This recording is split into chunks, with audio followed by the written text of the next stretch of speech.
Warahmatullahi wabarakatuh. Selamat pagi Anda semua. Bertemu lagi dengan Bapak Olfai Herman, guru mata pelajaran Sejarah Indonesia untuk kelas 12 IPA 1 sampai 4 dan IPS 1. Baik, kita bertemu lagi dalam mata pelajaran Sejarah Indonesia, melanjutkan pembelajaran kita di kelas 11, yaitu tentang sejarah Indonesia juga. Dan kali ini kita akan mencoba melihat bagaimana ke depannya materi yang akan kita pelajari untuk 1 tahun ke depan. Oke, sebelum itu Bapak ingatkan kepada Anda semua, karena sekarang kita masih dalam kondisi COVID-19, pandemi yang begitu mengganggu kita semenjak awal tahun 2020-an sampai sekarang, sehingga pembelajaran kita sangat terganggu. Dan hampir 1,5 tahun kita sudah melaksanakan pembelajaran daring. Dan pembelajaran daring ini sangat meresahkan kita, baik kalian siswa dan baik Bapak pun sebagai seorang guru. Maka dari itu, hal ini tidak bisa kita hindari. Oleh karena itu, kita usahakan bagaimana kita mengusahakan usaha yang lebih baik agar kalian tetap berada dalam proses pembelajaran yang lebih baik ke depannya. Maka dari itu, kembali Bapak ingatkan kepada kalian semua, dalam keadaan kalian di luar, di tengah keramaian, tetap jaga prokes, protokol kesehatan, tetap pakai masker, sering cuci tangan, dan jangan lupa jaga jarak bersama yang lainnya. Maka dari itu, selain itu juga tetap jaga pola hidup yang sehat sehingga kalian dapat menikmati kesehatan setiap harinya. Sungguh kesehatan itu mahal, maka mari kita sama-sama menjaga kesehatan itu. Oke, baik. Bersama Bapak, sejarah Indonesia ke depannya akan kita jalani lagi 1 tahun ke depan sampai nanti kalian pada akhirnya ujian akhir sekolah. Nah, di ujian akhir sekolah kita akan menghadapi ujian materinya yang semenjak kelas 1 sampai kelas 3. Maka dari itu, untuk semester pertama kita fokus kejarkan selesaikan seluruh materi kelas 12. Nanti awal-awal semester 2 kelas 12 kita usahakan mereview kembali pembelajaran dari kelas 1 sampai kelas 3 lagi, sehingga kalian dapat nanti menuntaskan ujian akhir sekolah kalian dengan baik dan mendapatkan hasil yang terbaik. Oke, baik. Hari ini Bapak tidak akan mencoba membahas satu materi utama secara detail kepada kalian semua. Bapak akan mencoba menggambarkan apa-apa saja yang akan kita pelajari 1 tahun ke depan, apa saja KD yang akan kita jalani untuk 1 tahun ke depan. Oke, baik ya. Silakan kalian dengarkan dengan baik, kalian siasati nanti apa yang harus kalian persiapkan, bagaimana kalian harus mempersiapkan 1 tahun ke depan. Oke, baik. KD pertama di sini yang akan kita pelajari di kelas 12 adalah KD 3.1, menganalisis supaya bangsa Indonesia dalam menghadapi ancaman disintegrasi bangsa antara lain PKI Madiun 1948, DITII, APRA, Andi Aziz, RMS, PRRI, Permesta, dan G30 SPKI. Jadi fokus kita di materi pertama KD 3.1 adalah bagaimana menghadapi upaya Indonesia menghadapi ancaman disintegrasi. Ancaman disintegrasi ini adalah tentang perpecahan yang akan terjadi dari dalam yang dilakukan oleh bangsa Indonesia itu sendiri. Karena semenjak pasca kemerdekaan kita tidak serta-merta tenang, kita tidak serta-merta aman, kita tidak serta-merta bahagia dengan berdirinya sebuah negara baru. Masih banyak pemikiran-pemikiran yang bertentangan sehingga hadirlah pemikiran-pemikiran yang cukup lain sehingga mereka menginginkan adanya negara baru, adanya pembagian wilayah dan sebagainya. Dan adanya gerakan-gerakan kudeta yang dari pemikiran-pemikiran sebenarnya belum terlalu matang, seperti PKI yang ingin mengkudeta negara kita. Maka dari itu kita akan mencoba mempelajari tentang disintegrasi ini yang terjadi di Indonesia pasca kemerdekaan. Apakah benar ini dalam bentuk upaya kudeta atau pengkhianatan dari suatu daerah atau kelompok, atau ini hanya sebuah kesalahpahaman antara pemerintah pusat dan daerah dan sebagainya. Sebagai siswa calon generasi baru bangsa yang kedepannya, mari kita belajar dari setiap peristiwa ini, bagaimana kita memahami secara kompleks tentang semua pertentangan ini, tidak melihat dari satu sudut pandang tapi secara umum. Makanya nanti kita di materi KD 3.1 ini kita lihat bagaimana pemberontakan PKI, ada DITI, Darul Islam Tentara Islam Indonesia, ada APRA, ada Andi Aziz, ada RMS, PRRI, Permesta, dan G30SPKI. Kita akan mencoba melihat itu secara detail bersama-sama nanti dengan strategi yang akan kita siapkan nantinya. Dan nanti KD 4.1-nya merekomendasikan upaya bangsa Indonesia dalam menghadapi ancaman disintegrasi bangsa.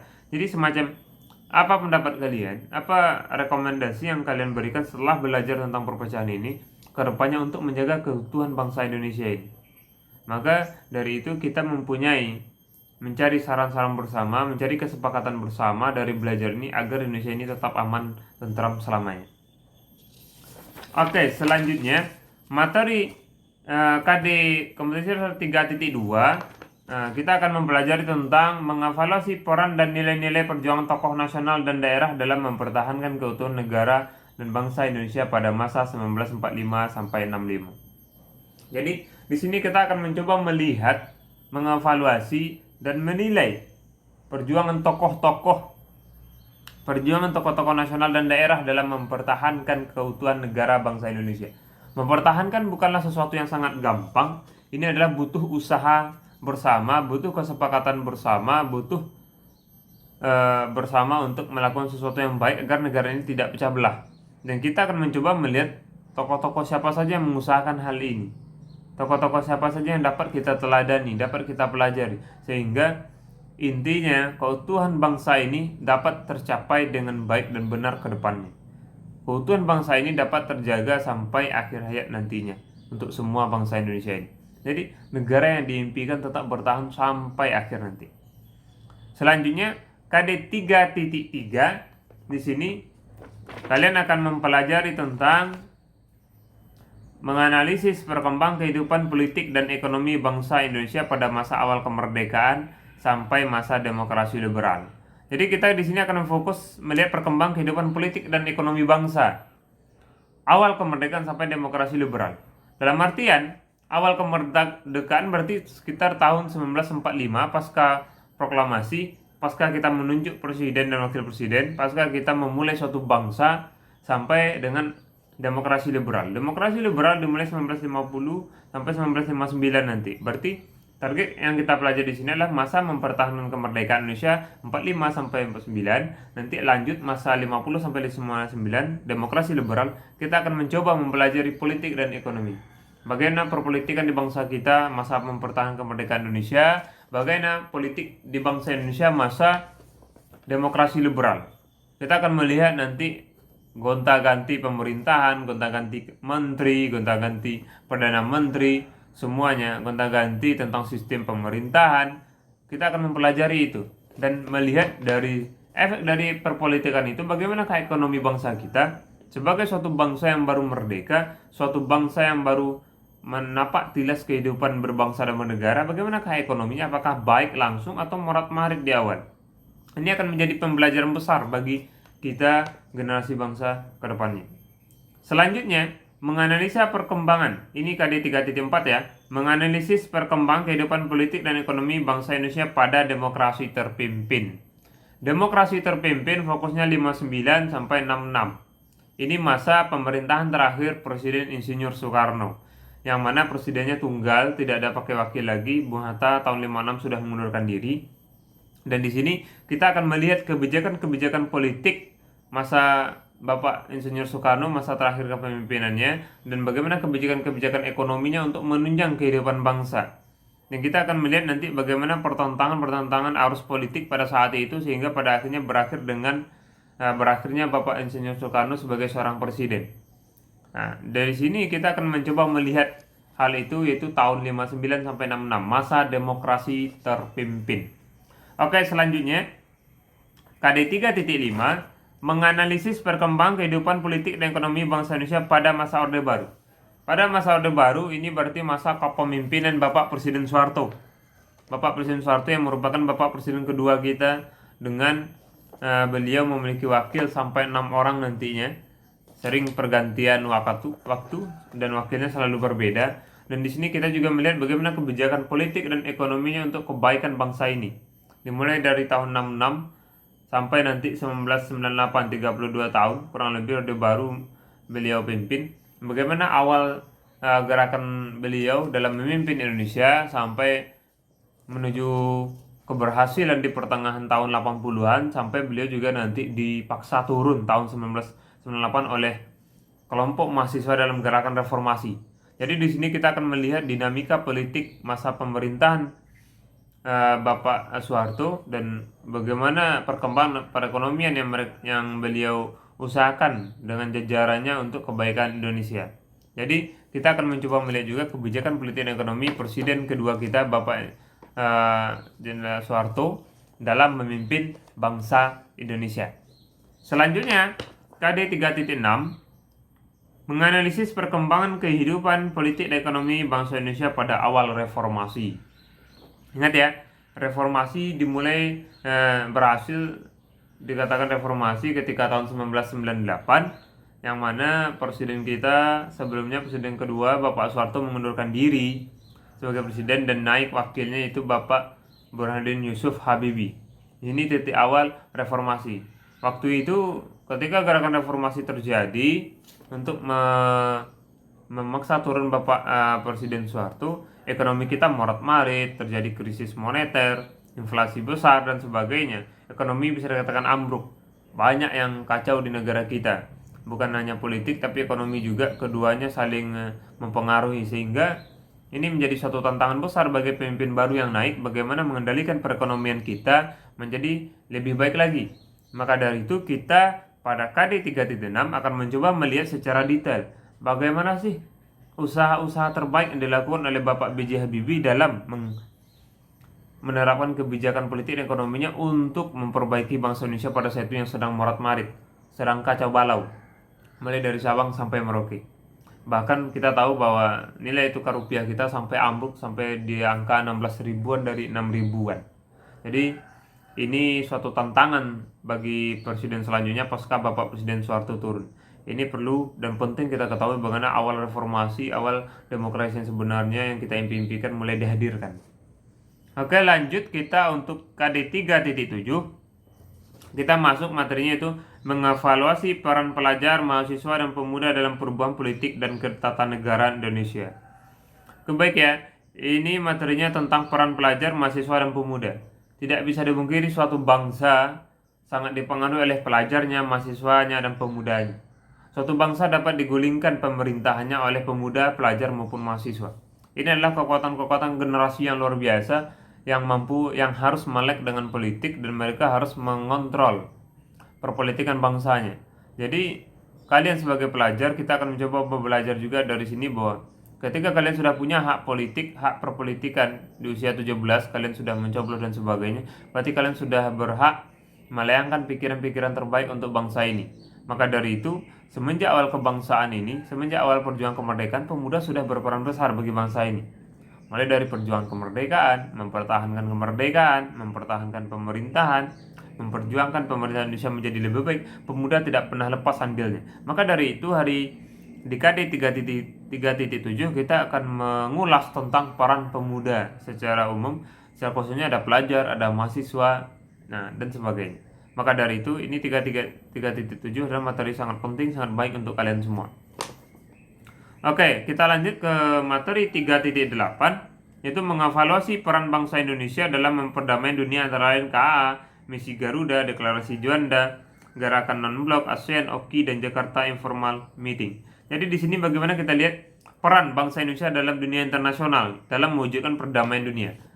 Salah satu ikrar kita dalam Undang-Undang Dasar adalah ikut serta dalam perdamaian dunia. Maka dari itu, usaha-usaha yang kita lakukan dalam berbangsa dan bernegara, dalam bertetangga dengan dunia internasional, dengan negara lain, kita adalah negara yang akan ikut serta dalam menjaga perdamaian dunia. Maka dari itu, kita di sini akan mencoba melihat upaya-upaya konkret kita dalam ikut serta menjaga perdamaian itu, baik itu di KAA, Misi Garuda, dan sebagainya. Dan ini merupakan salah satu materi yang kita akan melihat bagaimana kiprah bangsa Indonesia kita keluar internasional. Selanjutnya, KD terakhir di kelas 12 adalah 3.9, yaitu mengevaluasi kehidupan bangsa Indonesia dalam mengembangkan ilmu pengetahuan dan teknologi pada era kemerdekaan sejak proklamasi sampai dengan era reformasi. Di sini kita lihat bagaimana Indonesia mengembangkan ilmu pengetahuan dan teknologi iptek dalam bagaimana sih selama ini usaha kita dalam mengembangkan iptek semenjak kemerdekaan sampai era reformasi sekarang. Sudah baikkah atau belumkah? Karena tidak bisa dipungkiri kehidupan sekarang oleh suatu bangsa, kemajuannya juga dipengaruhi oleh bagaimana perkembangan ipteknya.